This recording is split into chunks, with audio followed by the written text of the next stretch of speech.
Hello परिंदों, कैसे हो आप लोग? आप लोग बहुत अच्छे होंगे और पढ़ाई आप लोगों की बहुत ही ज़्यादा अच्छी चल रही होगी। फाइनली आज की इस वीडियो में बहुत बच्चों की डिमांड है कि सर धातु व धातु में जो निस्तापन, प्रगलन, भर्जन ये सब चीज़ें हैं ना, इनको समझा दीजिए। हमने स्कूल के टीचरों से कई बार पढ़ा है, कोचिंग ट्यूशन्स में कई बार पढ़ा है, लेकिन ये याद ही नहीं हो रहा है, ये समझ ही नहीं आ रहा है।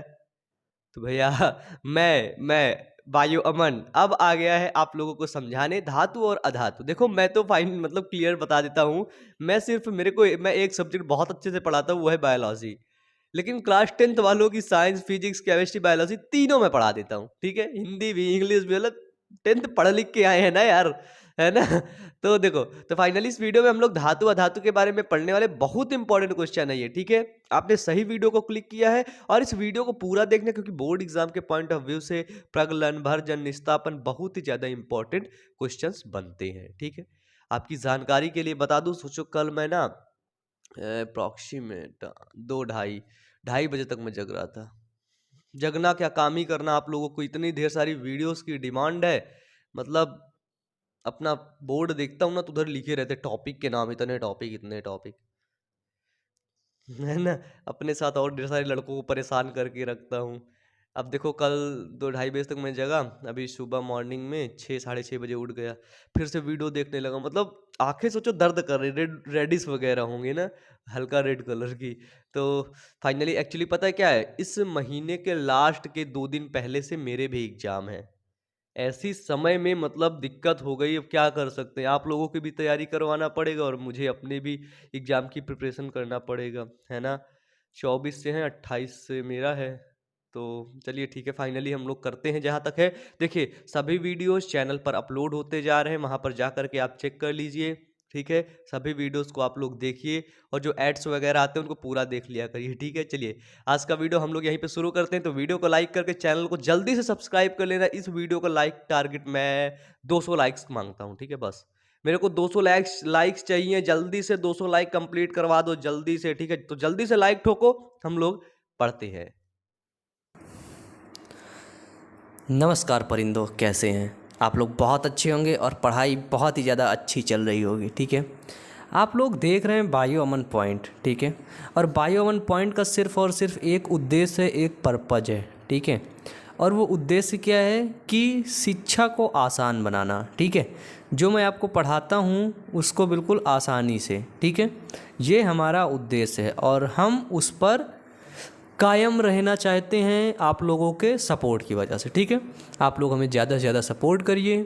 ठीक है, चलिए आज का क्वेश्चन हम लोग फिर लेकर के आए हैं, जो हमारा धातु और अधातु है। मैंने अभी आपको बताया कि जो चैप्टर है धातु और अधातु, ठीक है, इससे एक बहुत ज़्यादा इंपॉर्टेंट क्वेश्चन बनता है। देखो 2013 के अंदर, 2012 के अंदर, 2017 के अंदर पूछा गया। ठीक है, अभी और देखना। ठीक है, क्वेश्चन कैसे पूछता है कि धातु कर्म से क्या तात्पर्य है। ठीक है, कैसे पूछता है क्वेश्चन कि धातु कर्म से क्या तात्पर्य है, इसके विभिन्न चरणों का संक्षिप्त विवरण दीजिए। ठीक है, धातु कर्म से क्या तात्पर्य है और इसके विभिन्न चरणों का संक्षिप्त विवरण दीजिए। ठीक है, या फिर ख नंबर क्वेश्चन कैसे पूछेगा, देखो कैसे पूछ रहा है कि कॉपर के मुख्य अयस्क का नाम एवं सूत्र लिखिए। ठीक है, तथा इसके सांद्रण की विधियां लिखिए। यहाँ से मैं कहता हूँ, यहाँ से आपके कम से कम 10 क्वेश्चन सॉल्व होंगे। ठीक है, 10 क्वेश्चन तो ऐसे, और सुनो, और ऑब्जेक्टिव पता नहीं कितने सॉल्व हो जाएं। ऑब्जेक्टिव को आप लोग ही निकालना, समझना कितने सॉल्व हो जाए, उसकी तो कोई गिनती नहीं, ऑब्जेक्टिव की कोई गिनती नहीं है ना, छोटू मोटू क्वेश्चन है वो। इसमें देखो कॉपर के 2 अयस्क के नाम और सूत्र लिखिए। ठीक है, कॉपर की निष्कर्षण से, भर्जन, प्रगलन से होने वाली अभिक्रियाओं को समझाइए। अभिक्रियाओं को समझाना है, जो भी रासायनिक समीकरण उसको समझाना है। आवश्यक समीकरण भी दीजिए। ठीक है, फिर देखो निस्तापन को समझाइए, भर्जन को समझाइए, प्रगलन को समझाइए, गालक को समझाइए। तो 4 नंबर का क्वेश्चन तो ऐसे बन गए, 4 क्वेश्चन ऐसे बन गए, देख लो, है ना।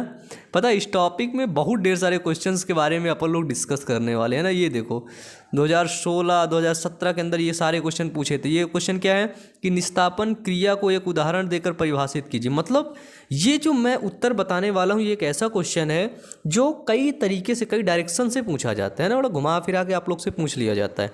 ठीक है, इसके बाद देखो कॉपर पायराइट अयस्क के भर्जन में होने वाली अभिक्रियाओं का समीकरण दीजिए। ठीक है, ये मतलब बहुत घुमा के चलो। अब मैं आप लोग को नहीं घुमाता हूँ, सीधे हम लोग उत्तर पे चलते हैं। ठीक है, चलो उत्तर क्या है। सबसे पहले हमसे पूछ रखा था उसमें कि धातु कर्म क्या होता है। क्या पूछ रखा था धातु कर्म क्या होता है। देखो धातु कर्म किसे कहते हैं कि जो हमारा अयस्क होता है ना, अयस्क जो होता है, अयस्क से जब हम एक शुद्ध धातु को प्राप्त कर लेते हैं, ठीक है, और जिस क्रिया के द्वारा ये शुद्ध धातु को प्राप्त करते हैं, ठीक है, और जब हमको वो धातु प्राप्त हो जाती है, ठीक है, तो शुद्ध धातु, उसी को हम लोग धातु कर्म बोलते हैं। ठीक है, कभी भूलोगे आप, कभी नहीं भूलोगे। चलो देखो क्या लिख रखा है कि अयस्क से शुद्ध धातु प्राप्त करने की क्रिया को धातु कर्म कहते हैं। जो हमारा अयस्क रहेगा, ठीक है, खनिज होता है जो खोद के निकालते हैं, खनिज से अयस्क बनता है। ठीक है, और अयस्क से जब शुद्ध धातु हटाकर अलग कर ली जाती है तो ये धातु कर्म बनता है। ठीक है, देखो यह निम्नलिखित पदों में संपन्न होता है। ठीक है, कई पदों में, 6 पदों में ये संपन्न होता है। पहला क्या है, पीसे अयस्क का सांद्रण के द्वारा। ठीक है, पीसे अयस्क का सांद्रण के द्वारा, कंसंट्रेशन ऑफ द ओरी। ठीक है, जो अयस्क होता है, पीसा हुआ अयस्क, उसके सांद्रण के द्वारा हम धातु कर्म को अलग कर सकते हैं। दूसरा है निस्तापन के द्वारा। ठीक है, निस्तापन, कैल्किनेशन के द्वारा। ठीक है, निस्तापन के द्वारा। फिर तीसरा ये भर्जन के द्वारा, रोस्टिंग के द्वारा। ठीक है, रोस्टिंग बोलते हो। फिर आइए चौथा नंबर प्रगलन के द्वारा। ठीक है, स्मेल्टिंग। ठीक है, फिर देखो पांचवा आ जाओ, बेसेमरीकरण के द्वारा, है ना, ये प्रगलन हो गया, मेल्टिंग हो गया आपका। ठीक है, बेसेमरीकरण हो गया, बेसेमिराइजेशन। ठीक है, छठवां नंबर देखो धातु का शोधन क्या है, रिफाइनिंग ऑफ द मेटल। ठीक है, इन सभी को हम लोग फुल एक्सप्लेन से पढ़ेंगे। ठीक है, फुल एक्सप्लेन से हम लोग इनको पढ़ने वाले हैं। ठीक है, तो अभी तक आप लोगों ने अभी तक वीडियो को लाइक नहीं किया तो बच्चे प्लीज़ लाइक कर दो यार, जल्दी से लाइक कर दो। ठीक है, और चैनल को अभी तक आप लोगों ने सब्सक्राइब करके बेल आइकन नहीं दबाया तो जल्दी से दबा लो। ठीक है, सभी वीडियोज़ की नोटिफिकेशन आप लोगों को मिलेंगी। ठीक है, आप लोगों के लिए मैं मेहनत करता हूँ तो इसलिए आप लोग को भी मेरे साथ मेहनत करना है। ठीक है, वीडियोज़ को लाइक वगैरह कर देना है। आप लोगों से फीस वगैरह तो अपन लेता नहीं है ना, बस इतना ही कर दो।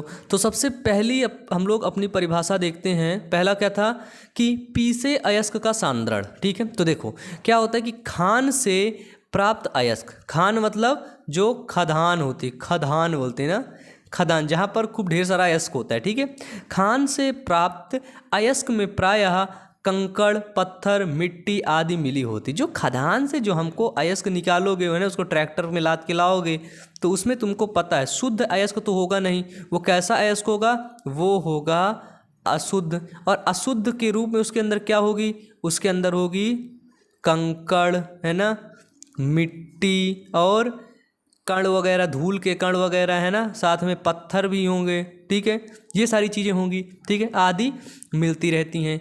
इन्हें अधात्री या मैट्रिक्स कहते हैं। जो अयस्क में जो अशुद्ध मिलती हैं ना, इनको क्या बोला जाता है, इन्हें अधात्री बोला जाता है। ठीक है, अधात्री बोला जाता है। फिर है ना गैंग्यू बोला जाता है इनको। ठीक है, अधात्री बोला जाता है, या इन्हें मैट्रिक्स बोला जाता है। क्या बोला जाता है इनको बोला जाता है मैट्रिक्स।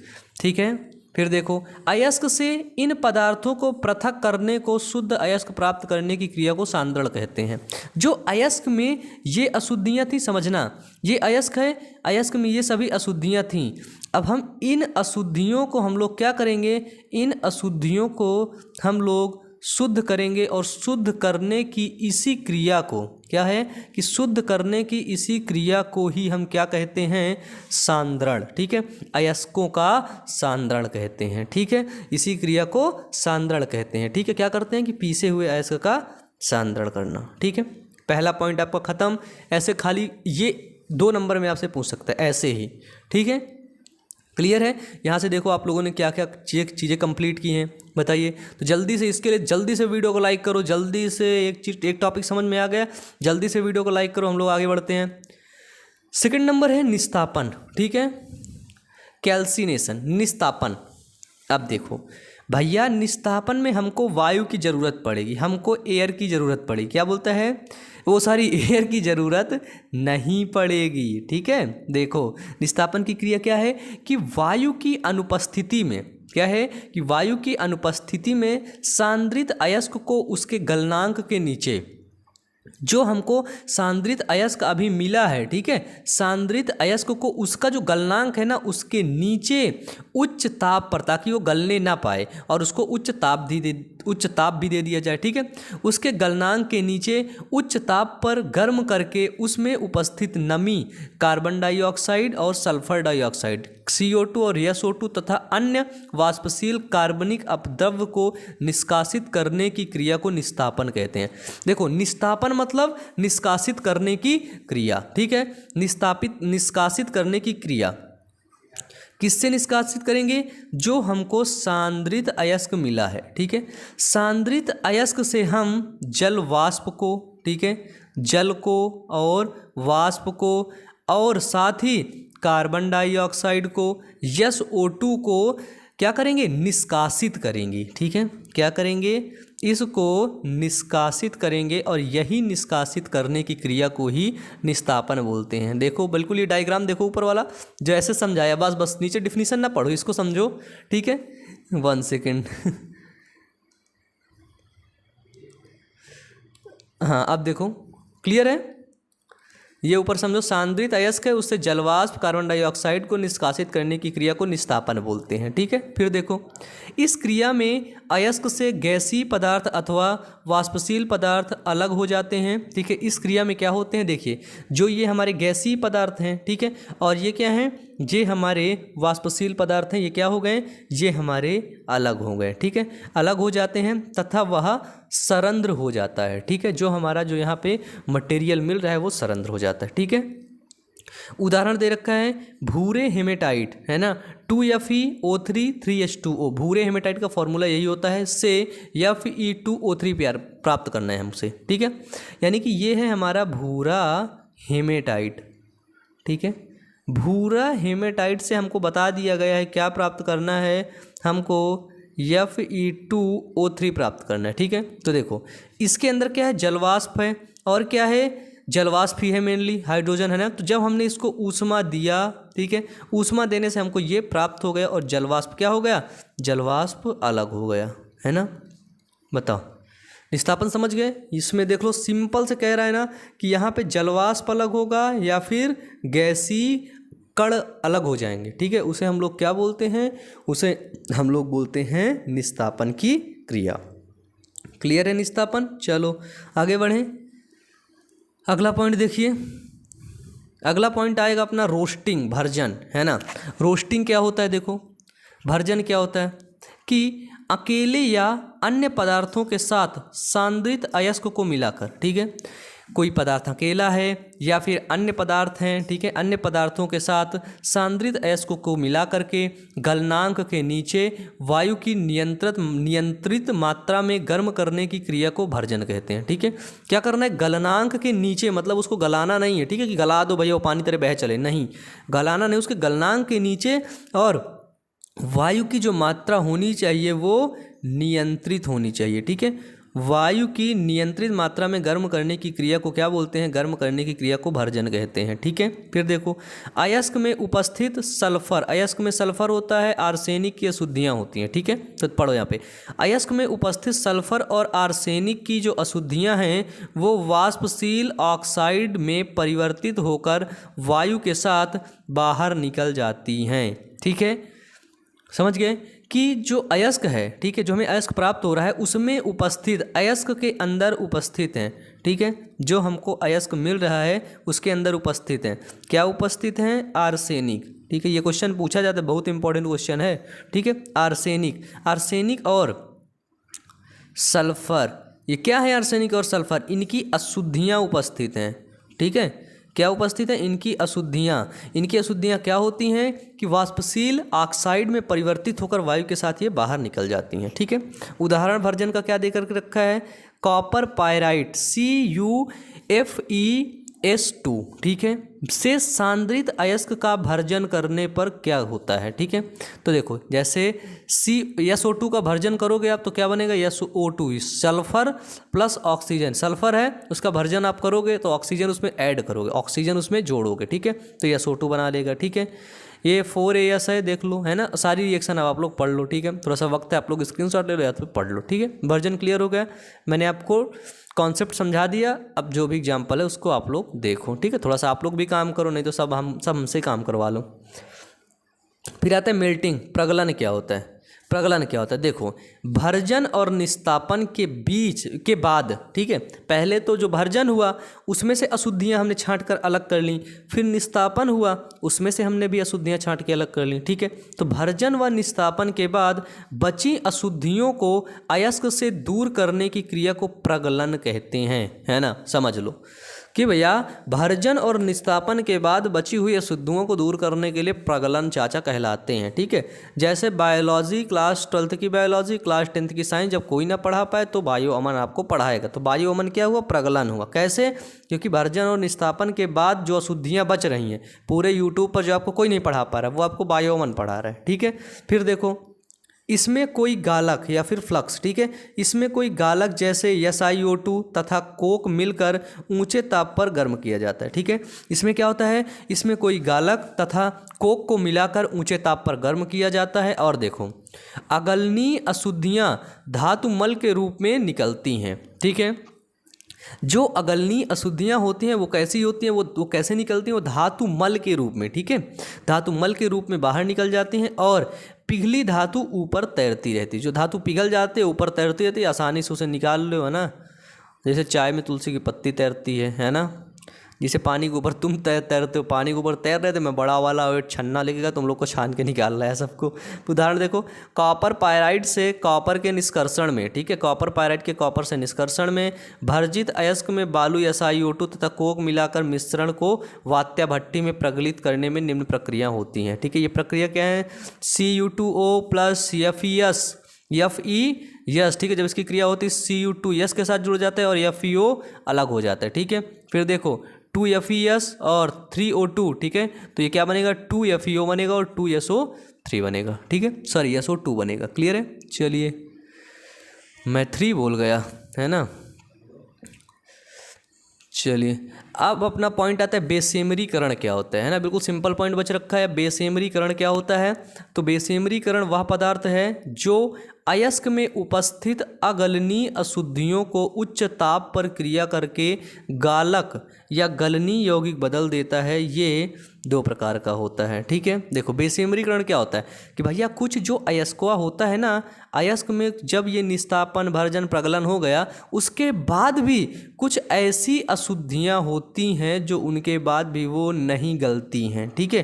तो जो अशुद्धियाँ अगलनीय होती हैं, ठीक है, उस क्रिया के अंदर नहीं गलती हैं तो उसको क्या किया जाता है, उसको बेसेमरीकरण क्रिया के अंदर लाया जाता है और उसे गालक या गलनीय यौगिक बनाया जाता है, ठीक है, सिंपल। ये 2 तरह का होता है, अम्लीय क्षारक और क्षारीय गालक, ठीक है। अम्लीय क्षारक और क्षारीय गालक के द्वारा उन अशुद्धियों को गला दिया जाता है, ठीक है। फिर देखो 6वां नंबर क्वेश्चन है धातु का शोधन, है ना, रिफाइनिंग ऑफ द मेटल, ठीक है। धातु का शोधन मतलब क्या होता है, देखो निष्कर्षण से प्राप्त धातु में सामान्यता, जो धातु निष्कर्षण से प्राप्त हो रही, निष्कर्षण मतलब उससे अशुद्धियां हट रही हैं ना, उस अशुद्धियां हटा करके जो धातु प्राप्त हो रही है, ठीक है। निष्कर्षण से प्राप्त सामान्यतः, जो निष्कर्षण से प्राप्त धातुओं में सामान्यतः अन्य धातुओं अथवा अधातुओं की अशुद्धियां उपस्थित रहती हैं, ठीक है। जो निष्कर्षण होता है, निष्कर्षण से प्राप्त जो धातु होती है उसमें कुछ धातुओं की या फिर अधातुओं की अशुद्धियां तो भैया कुछ ना कुछ रहेंगी, ठीक है। तो क्या होता है, इनको हटाकर शुद्ध धातु प्राप्त करने की क्रिया को शोधन कहते हैं, ठीक है। उससे क्या होता है, उसमें शोधन होता है, उस क्रिया को क्या बोलते हैं, शोधन कहते हैं, ठीक है। आजकल इसके लिए विद्युत अपघटन की क्रिया द्वारा शोधन करने की विधि सर्वाधिक उपयुक्त मानी जाती है, ठीक है। धातु का शोधन मतलब जो चीज़ें धातु में अब जो अशुद्धियाँ बच रखी हैं, ठीक है, धातु और अधातु की जो भी अशुद्धियाँ बच रखी हैं उसको शोधन क्रिया के द्वारा बाहर निकालना ही धातुओं का शोधन होता है। ठीक है, देखो इस प्रक्रिया में अशुद्ध धातु क्या होती है, इस प्रक्रिया में अशुद्ध धातु का जो एनोड होता है तथा शुद्ध धातु का कैथोड बनाते हैं। ठीक है, जो अशुद्ध धातु होती है उसका एनोड बना लेते हैं और जो शुद्ध धातु होती है उसका कैथोड बना लेते हैं। बहुत पूछा जाता है, इंपॉर्टेंट क्वेश्चन है। ठीक है, फिर विद्युत अपघटन करने पर शुद्ध धातु कैथोड पर एकत्रित हो जाती है ना। शुद्ध धातु कहाँ पर इकट्ठा हो जाती है, कैथोड पर। क्यों? क्योंकि कैथोड को ही हम शुद्ध धातु से बनाए थे। जो कैथोड की छड़ हमने बनाया, कैथोड है ना, ये है हमारा कैथोड। और ये कैथोड किससे बना? ये बन रहा हमारा शुद्ध धातु से बना है कैथोड। ठीक है, और ये है हमारा एनोड। ठीक है, एनोड किससे बना? एनोड बना हमारा अशुद्ध धातु से। ठीक है, जब एनोड और कैथोड में आपकी बिजली प्रवाहित की जाती है जल के बीच में रख करके, जो शुद्ध धातु होती है वो कहाँ पे? कैथोड की ओर आकर के एकत्रित हो जाती है तथा अशुद्ध धातु घुल जाती है या एनोड के नीचे कीचड़ के रूप में प्राप्त होती है। जो अशुद्ध धातु होती, गंदी धातु होती है, वो कीचड़ के रूप में इधर ही प्राप्त हो जाती है। ठीक है, क्लियर है यहाँ तक? यहाँ तक क्लियर हो गया आपका, ये टॉपिक क्लियर हो गया धातुओं का शोधन। चलिए अगला देखते हैं, अगला टॉपिक क्या है। ये बहुत इंपॉर्टेंट क्वेश्चन है, इसको तो आपको याद करना होगा। इसकी कोई ट्रिक मेरे पास नहीं है ना, मुझे बड़ा अफसोस रहेगा कि मेरे पास इसकी कोई ट्रिक नहीं है। ठीक है, कॉपर के मुख्य अयस्क क्या हैं? 3 होते हैं आपके, ऑक्साइड अयस्क, सल्फाइड अयस्क और कार्बोनेट अयस्क। ठीक है, देखो जो ऑक्साइड अयस्क होता है, ठीक है, क्या होता है? जो ऑक्साइड अयस्क होता है इसके 3 भाग मतलब 2 भाग में बंटता है। ये होता है क्यूप्राइट या रूबी कॉपर जिसको बोलते हैं। ठीक है, क्यूप्राइट का फॉर्मूला होता है Cu2O। ठीक है, Cu2 होता है और सेकंड होता है टेनोराइट। ठीक है, टेनोराइट का फॉर्मूला CuO, याद करो मेरे साथ। जो क्यूप्राइट होता है वो Cu2O होता है और जो टेनोराइट होता है वो CuO होता है। ठीक है, सेकंड आ जाओ सल्फाइड अयस्क। सल्फाइड अयस्क भी 2 भागों में होता है, एक होता है कॉपर पायराइट, एक होता है कॉपर ग्लांस। ठीक है, कॉपर पायराइट को बोलते हैं CuFeS2, याद करो मेरे साथ, कॉपर पायराइट CuFeS2। ठीक है, कॉपर पायराइट क्या है? CuF2S2। ठीक है, चलो कॉपर ग्लांस का फॉर्मूला क्या होगा? Cu2S। कॉपर ग्लांस का फॉर्मूला क्या होगा बच्चे? Cu2S। ठीक है, जल्दी से चलो तुम लोग याद कर लिए होगे। वीडियो को सटाक से लाइक कर दो, फटाक से। ठीक है, वीडियो को लाइक करके चैनल को जल्दी से सब्सक्राइब करो। मुझे पता है तुम लोग सब्सक्राइब नहीं करते हो, है ना, मैं बुद्धू बन जाता हूँ। मैंने देखा है चैनल पे एनालिटिक पे कि 70% बच्चे ना सब्सक्राइब ही नहीं करते हैं, है ना, तो इसलिए जल्दी से सब्सक्राइब कर लो आप लोग। ठीक है, कार्बोनेट अयस्क क्या होते हैं? तो कार्बोनेट अयस्क 2 होते हैं, एक होता है मैलेकाइट, एजुराइट। ठीक है, मैलेकाइट का फॉर्मूला क्या होता है?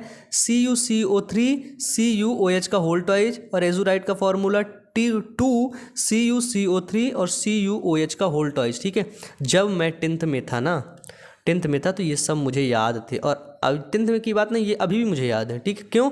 क्योंकि मुझे पता था ये इंपॉर्टेंट है ना, ये इंपॉर्टेंट है और इनको याद करना ज़रूरी है। तो जब चीज़ें मुझे पता चल गई कि ये इंपॉर्टेंट है तो भैया मैं बिना देर किए हुए ना, बिना इधर उधर घूमे, बिना कोई दुष्टता किए हुए, बिना कोई बदतमीजी किए हुए, मैंने तमीज़ से इन सभी चीज़ों को याद कर लिया। ठीक है, तो अभी आप लोगों के पास वक्त है, मैं इसको हटाए दे रहा हूँ एक बार। ठीक है, देख लो, इसका स्क्रीनशॉट ले लो, इसको याद कर लो, नहीं तो तुमको एग्जाम में रुला करके रख देगा, है ना। याद कर लो, कुछ ना कुछ लिख करके आना, बहुत अच्छे से पास हो जाओगे। ठीक है, चलिए फाइनली वीडियो आपका ख़त्म होता है, तो वीडियो को लाइक करके चैनल को सब्सक्राइब कर देना। पढ़ते रहो, मेहनत करते रहिए। Wish you all the best, thank you.